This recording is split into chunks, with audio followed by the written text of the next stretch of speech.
Presiden Prabowo Subianto perdana menyampaikan pidato kenegaraan di sidang tahunan MPR serta sidang bersama DPR dan DPD RI. Dalam sidang ini, video capaian kepemimpinan Presiden RI Prabowo Subianto dan perkembangan strategis di berbagai sektor nasional juga turut ditampilkan. Prabowo menyampaikan sejumlah capaian dari program prioritasnya, mulai dari makan bergizi gratis, cek kesehatan gratis, hingga sekolah rakyat. Selain itu, Prabowo juga menegaskan efisiensi yang telah dilakukannya dengan menyelamatkan 300 triliun rupiah dari APBN yang rawan diselewengkan. Sementara itu, dalam membaca nota keuangan, Presiden membeberkan perlunya keterbukaan dalam menjalankan pemerintahan. Presiden tegas mengakui adanya perilaku korupsi di setiap bidang dan ini harus diperbaiki. Dengan gaya orasi khas, Prabowo menutup pidatonya dengan keyakinan bahwa Indonesia kuat bukan karena kekayaan elit, tapi karena keberpihakannya pada rakyat. Tim TV One mengabarkan. Merdeka! Merdeka! Merdeka! Terima kasih. Sebabnya pada awal tahun 2025 ini kami telah identifikasi dan telah selamatkan 300 triliun uang, 300 triliun rupiah dari APBN yang kami lihat rawan diselewengkan. Di antaranya anggaran perjalanan dinas luar dan dalam negeri yang begitu besar, anggaran alat tulis kantor yang begitu besar, dan berbagai anggaran yang selama ini jadi sumber korupsi dan sumber bacaan. Efisiensi ini diperintah oleh Undang-Undang Dasar kita, yaitu ayat 4 pasal 33 Undang-Undang Dasar Negara Republik Indonesia. 300 triliun rupiah kami geser untuk hal-hal yang lebih produktif dan langsung bisa dirasakan rakyat banyak. Saudara-saudara, ayat 4. Perekonomian nasional diselenggarakan berdasar atas demokrasi ekonomi dengan prinsip kebersamaan, efisiensi, berkeadilan. Jadi efisiensi ini perintah Undang-Undang Dasar. Ya, Andi Kumala, kalau kita melihat secara keseluruhan ya, sepertinya Presiden Prabowo Subianto ini yang disampaikan ketika berpidato di sidang tahunan MPR nggak jauh beda dengan ketika Pak Presiden Prabowo Subianto masih nyapres. Iya. Janji-janjinya cek kesehatan gratis, makan bergizi gratis, sekolah rakyat, begitu ya. Nggak jauh berbeda begitu, Andi Kumala. Tapi mungkin sudah ada progres dari itu. Betul. Karena ini adalah hari ke-299. Ingat juga, satu lagi genap 300. Iya, dan ini pidato kenegaraan perdana Presiden Prabowo Subianto. Apa sih makna yang mau disampaikan dari narasi-narasi dalam isi pidato kenegaraan Presiden Prabowo Subianto? Langsung saja kita bahas dengan narasumber yang hadir di studio. Saya aja yang kenalin. Silakan. Karena namanya sama. Takutnya saya memperkenalkan diri saya sendiri nanti. Iya, ada Mas Philip J. Vermonte, juru bicara Kantor Komunikasi Kepresidenan. Selamat pagi. Selamat pagi. Sehat? Alhamdulillah. Sama-sama, beda nasib aja Andi Kumala. Nasib mana yang lebih beruntung? Oke, selanjutnya ada Prof. Gun-Gun Herianto, Guru Besar Ilmu Komunikasi Politik UIN Jakarta. Selamat pagi, Prof. Selamat pagi. Prof. Selamat pagi, Bung William. Sehat ya, Prof? Oke, kita tanya kemana dulu ya? Kita tanyakan ke Prof. Gun-Gun dulu. Iya, mungkin testimoni dulu ya. Testimoni apa sih sebenarnya makna yang ingin disampaikan oleh Pak Presiden Prabowo Subianto dalam pidato kemarin? Iya, saya pikir ini adalah momentum bagus untuk Presiden Prabowo untuk membangun public trust. Karena ini kali pertama ya pidato resmi kenegaraan yang kemudian disampaikan menjelang HUT kemerdekaan. Dan ini bukan hanya menggambarkan situasi hari ini, tapi proyeksi tahun depan. Karena itu bicara postur anggaran, bicara soal goodwill, political will dari seorang presiden. Dan kalau kita bicara soal pidato, ya kita harus memahami dan harus menyisakan ruang skeptis. Oke. Ya karena pidato pasti dibangun dengan intensi untuk memengaruhi kan. Kalau kita lihat dua aspek, koherensi sama fidelity, itu tentu harus menjadi sebuah kesepahaman di antara kita, Pak. Soal koherensi misalnya kepaduan. Tadi kan disebut ini apa yang disampaikan pada saat kampanye dengan sekarang. Ya memang harus begitu. Iya kan? Kenapa harus begitu? Karena apa yang dijanjikan itu harus dikonfirmasi pada saat kemudian memerintah. Kalau kemudian banyak kekurangannya dari apa yang dijanjikan di masa kampanye, itu menjadi ruang kritik bagi kita sebagai bagian dari warga negara untuk kemudian kita tidak boleh memang selalu happy, harus menyisakan ruang skeptis pada aspek kedua yang disebutkan fidelity. Terkonfirmasi nggak kebenarannya? Misalnya data statistik yang disampaikan itu kan akan di cross check oleh banyak pihak. Pertumbuhan ekonomi misalnya, benarkah lebih dari 5%? Dan reasonableness-nya seperti apa? Nah, ini penting tuh jadi bahan untuk basis dasar kita lebih maju ke depan, berbasis bukti, evidence based. Karena kita nggak bisa kalau kemudian mengkritik juga tanpa basis data. Pemerintah dalam konteks ini juga tidak boleh berbohong dengan data statistik kan, karena akan dikonfirmasi oleh banyak pihak, ekonom, kekuatan sipil. Dan saya meyakini bahwa pada saat pidato disampaikan, sejak saat itu juga terjadi dialektika kan, dan pidato selalu memiliki makna polisemi.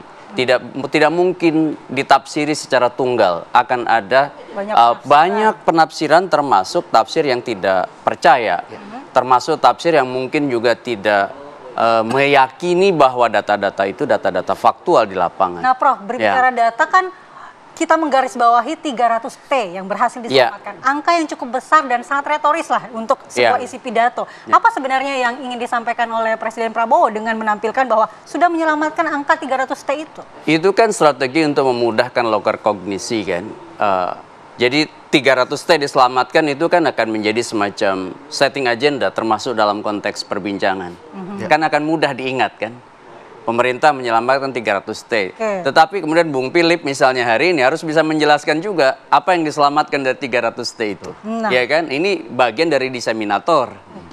Karena posisinya Bung Philip sekarang adalah jubir. Selain tadi disebut juru sabar ya. Nah, memang bagusnya itu ada deskripsi lebih rinci. Iya kan?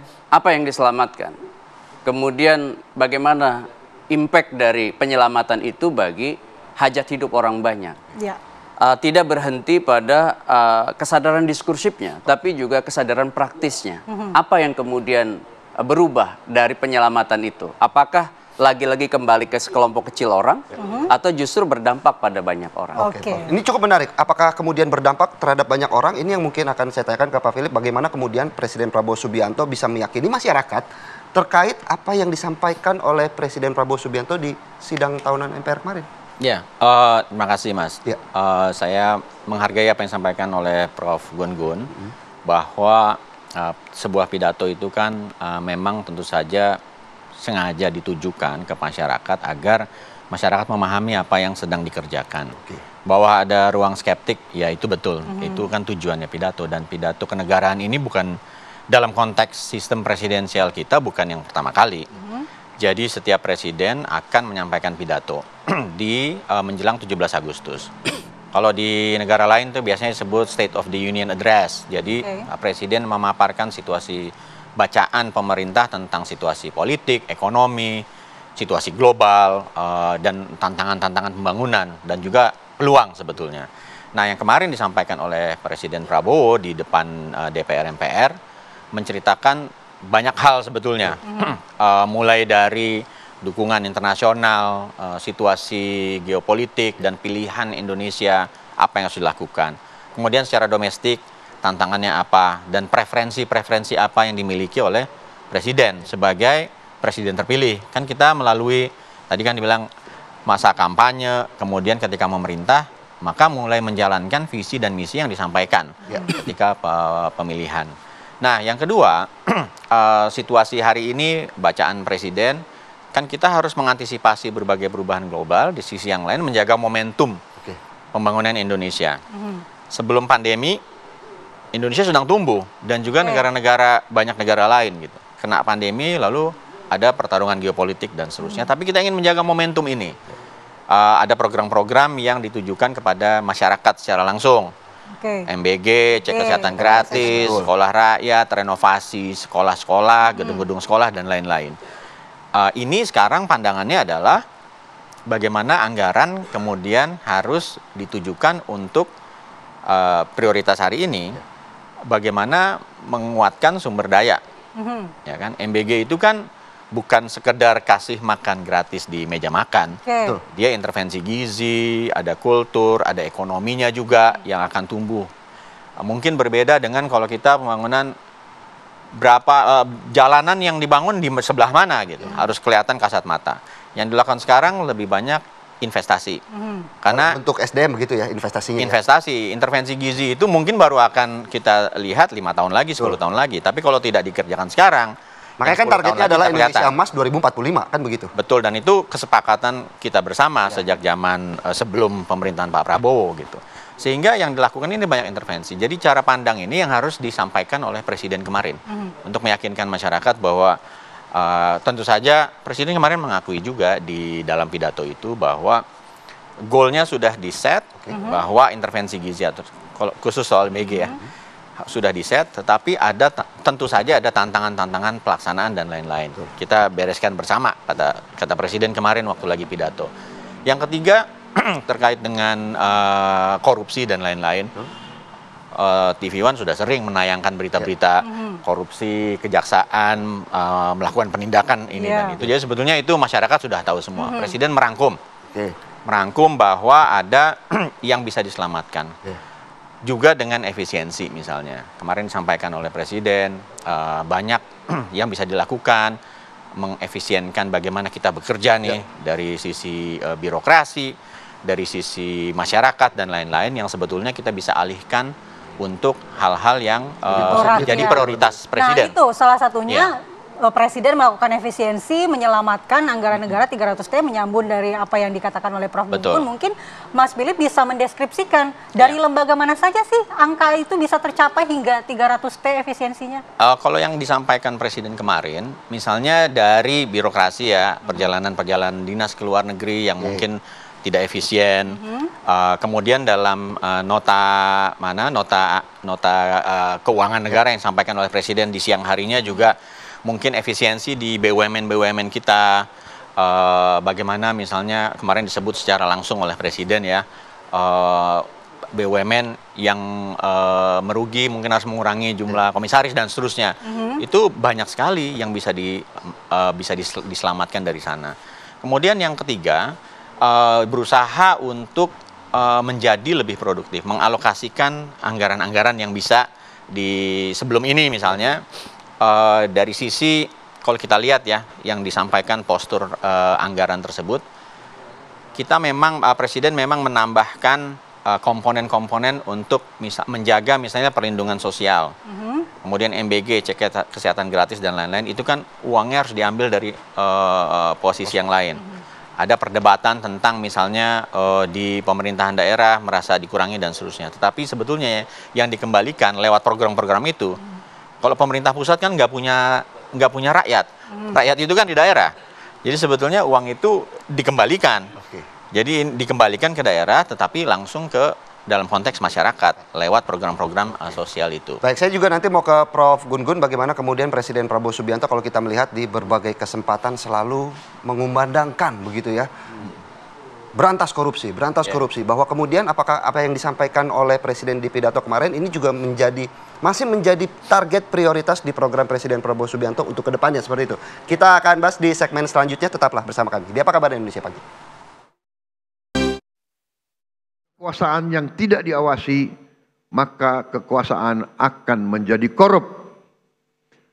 Kekuasaan yang absolut akan menjadi korup secara absolut. Kita paham bahwa korupsi adalah masalah besar di bangsa kita. Perilaku korupsi ada di setiap eselon birokrasi kita. Ada di setiap institusi dan organisasi pemerintahan. Perilaku korup ada di BUMN kita. Ada di BUMD kita. Ini bukan fakta yang harus kita tutup-tutupi. Setelah 299 hari saya memimpin pemerintahan eksekutif, saya semakin mengetahui berapa besar tantangan kita. Berapa besar penyelewengan yang ada di lingkungan pemerintahan kita. Hal ini tidak baik, tapi harus saya laporkan kepada para wakil-wakil rakyat Indonesia.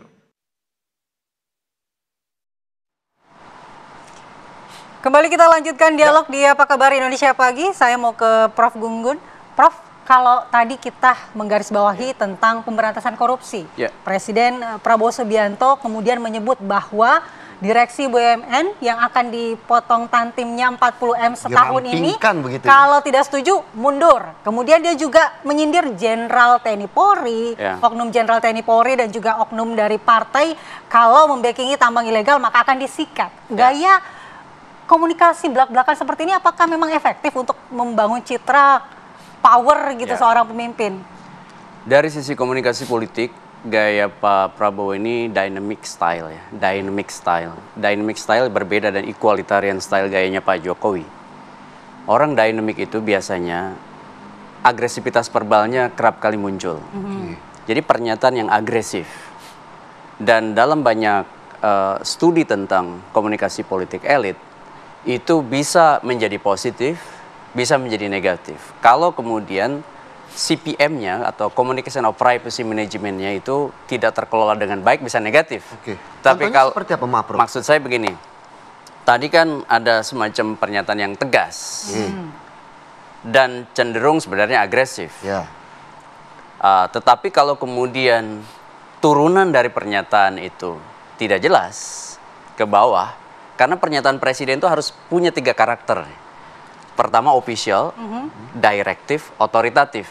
Itu pernyataan presiden. Jadi tidak cukup official disampaikan dalam pidato seremonial seperti itu, tapi juga direktif. Jelas nggak tuh arahannya ke bawah?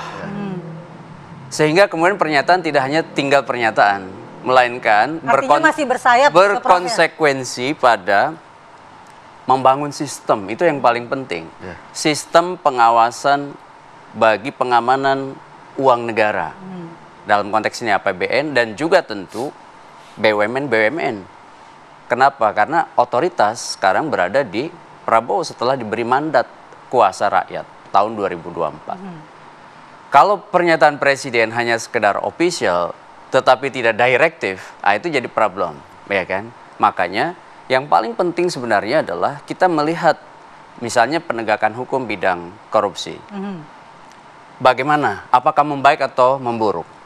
Komitmen untuk membuka ruang kritik, karena kritik adalah cara paling efektif untuk kita tidak terjebak pada persoalan-persoalan lama, yaitu soal yang mungkin juga sering disebut oleh kawan kita, dan Slater, jebakan yang disebut dengan kolusif demokrasi. Nah, demokrasi kolusif itu biasanya terjadi pada saat kita saling mengabaikan pada saat kejahatan ada di depan mata kita, karena sistem membuka ruang untuk itu. Dan akhirnya tahu sama tahu menjadi satu lingkaran kolusi bersama, terutama di lingkar elit. Nah, pernyataan presiden menurut saya pernyataan yang bagus. Itu pernyataan yang bagus. Tetapi apakah kemudian berdampak bagus atau tidak dalam bangunan sistem nanti? Itu terlihat dari bagaimana misalnya komitmen untuk membuka ruang kritik pengawasan dari publik. Jangan sampai misalnya pada saat ada kritik-kritik yang sebenarnya konstruktif ya, Bung Philip, seperti One Piece misalnya kemarin.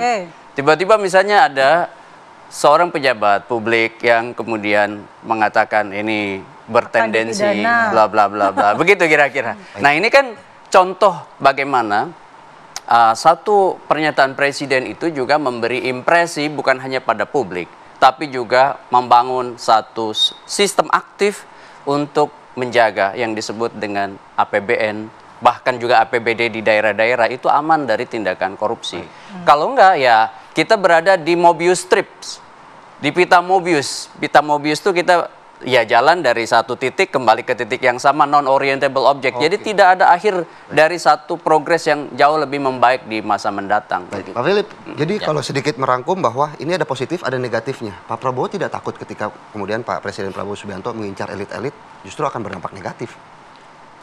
Kan pidatonya disampaikan dalam konteks tadi ini sistem presidensial, kekuasaan eksekutif tertinggi ada di tangan presiden. Dan ada yang lebih mendasar sebetulnya.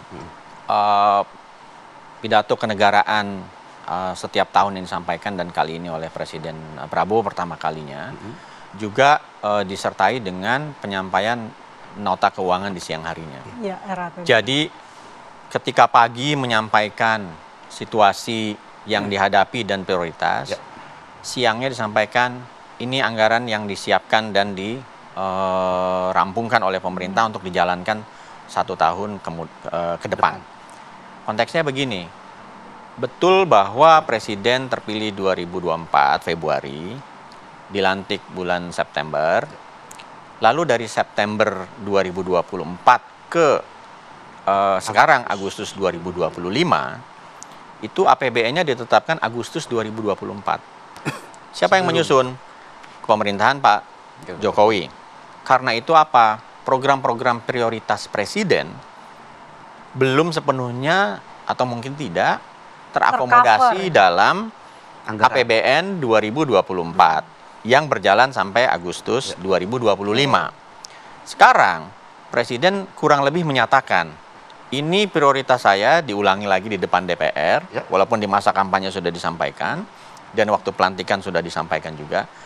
Ini adalah anggaran untuk mengerjakan apa yang secara konstitusional dimandatkan kepada Presiden dengan prioritas-prioritas yang ditentukan, dipilih, disiapkan, dipikirkan oleh pemerintahan Pak Prabowo Subianto.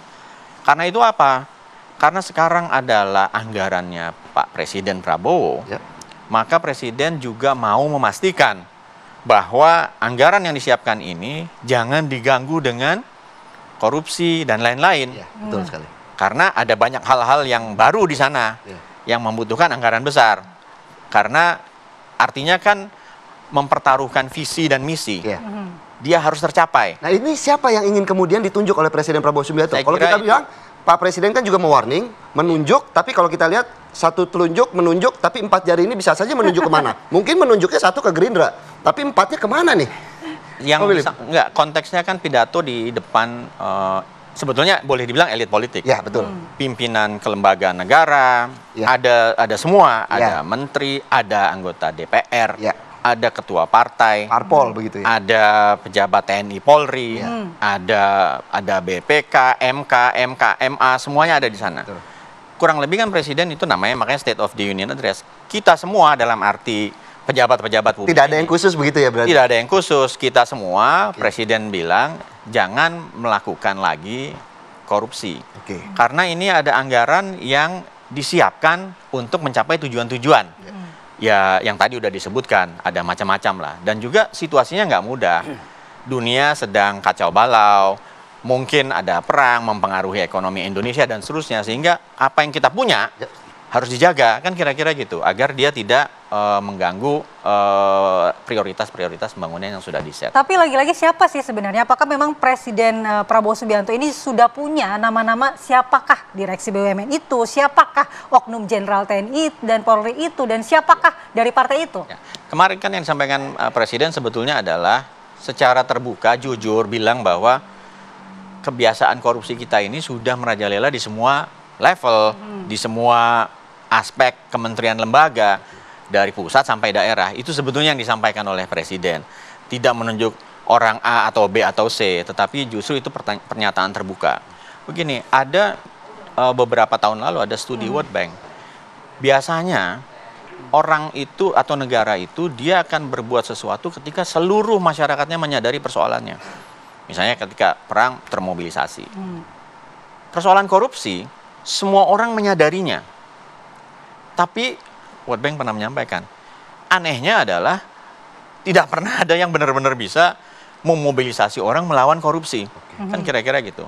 Nah mungkin tadi yang disampaikan oleh Mas Gun-Gun, kali ini pernyataan Presiden lebih tegas bahwa komitmen ditetapkan sama-sama di depan, di dalam gedung DPR MPR, di mana seluruh pimpinan lembaga, menteri dan pejabat-pejabat terpilih lain ada, sehingga itu semacam, oke, ayo kita bereskan soal ini. Karena ini ada anggaran yang dipertaruhkan. untuk kita ke depan. Kira-kira sebetulnya itu. Jadi nggak menyasar satu atau dua orang atau satu pihak. Oke, tapi bagaimana memastikan Mas, anggaran yang diefisiensi itu misalnya yang 300T tadi akan dipakai untuk program-program yang langsung menyentuh rakyat seperti MBG, cek kesehatan gratis, sekolah rakyat, justru tidak membuka celah untuk korupsi lainnya? Kemarin pidato sampaikan, ini hari pertama kita kawal sama-sama. Kan yang diminta Presiden gitu, kita kawal sama-sama 1 tahun ke depan melaksanakannya. Tetapi yang jelas bahwa satu, usaha-usaha perbaikan terus-menerus dilakukan. Misalnya kan ada mekanisme macam-macam, ada rapat terbatas kabinet, ada rapat kabinet, ada lembaga-lembaga yang memang ditujukan untuk mengawasi jalannya proses-proses pembangunan, ada lembaga anti korupsi, ada KPK, ada BPK, ada Kejaksaan Agung. Jadi ini dalam konteks semua orkestrasi untuk memastikan 1 tahun ke depan anggaran yang sudah ditetapkan ini, yang sudah diselamatkan, betul-betul memang bisa dialokasikan untuk program-program yang sudah direncanakan. Kan permintaannya begitu. Dan di siang hari ketika nota keuangan, Ibu Ketua DPR, Ibu Puan kan juga menyampaikan secara terbuka.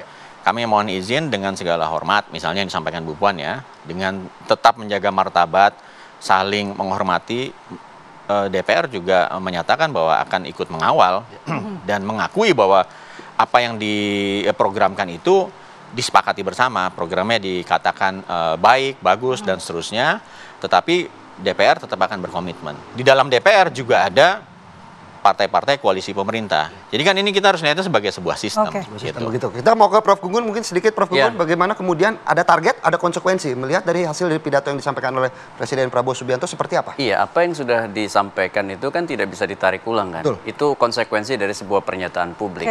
Dan Presiden, menurut saya dalam konteks ini Presiden Prabowo, itu pasti akan dievaluasi oleh banyak pihak. Termasuk kita, termasuk media. Maka dari sejak pidato ini sampai pidato tahun depan, itu progresnya akan dipantau. Nah, apakah kemudian akan menguatkan kredibilitas, reputasi kepemimpinan Pak Prabowo? Kita juga tidak bisa jumping conclusion, tidak bisa menyimpulkan hari ini. Kita lihat nanti tahun depan, pada saat pidato lagi 16 atau 15 Agustus tahun depan, seperti apa? Dan ini adalah pertaruhan kali pertama Presiden Prabowo. Karena ini nota keuangan yang kemudian jadi proyeksi kepemimpinan Prabowo secara optimal. Karena kalau tahun lalu kan masih Pak Jokowi. Tahun ini adalah eranya Pak Prabowo full. Sehingga kemudian political will, terutama dalam konteks politik anggaran, itu akan terlihat seperti apa. Dan punya konsekuensi, kalau ditanya konsekuensi, pada public trust. Nah, itu kan juga akan dievaluasi oleh beragam lembaga survei, ya kan? Meskipun tentu kita harus juga selektif dalam membaca hasil survei. Tapi penerawangan Prof. Gunggun kira-kira akan meningkatkan public trust atau sebaliknya, Prof? Ya, kita selalu membangun optimisme bahwa kalau kita selalu berada dalam ruang skeptis tanpa bukti, tanpa data, itu juga keliru. Ya. Tapi dengan melihat Prabowo Subianto juga Pak Presiden sudah berhasil artinya ciptakan suatu koalisi yang cukup kuat dari segi politik, seperti apa keyakinan dari Pak Presiden, Pak Philip?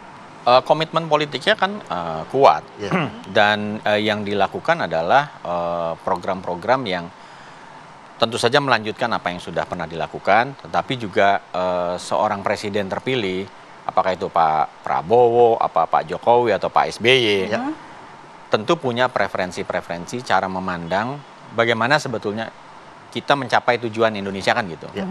Dan ini jangan lupa juga bahwa kemarin saya kira pidatonya diawali dengan mengakui bahwa apa yang dilakukan hari ini adalah di atas apa yang sudah dilakukan oleh presiden-presiden sebelumnya di Indonesia.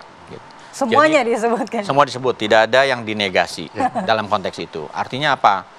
Setiap presiden punya prioritas dan sama-sama diketahui bahwa tujuannya sama, bagaimana membawa kesejahteraan. Dan karena itu program yang sudah berjalan tentu saja yang basic, education, pendidikan, dan lain-lain itu kan berjalan. Lalu ditambahkan sekarang lewat program-program tadi yang program hasil terbaik cepat lah dalam konteks Asta Cita ya.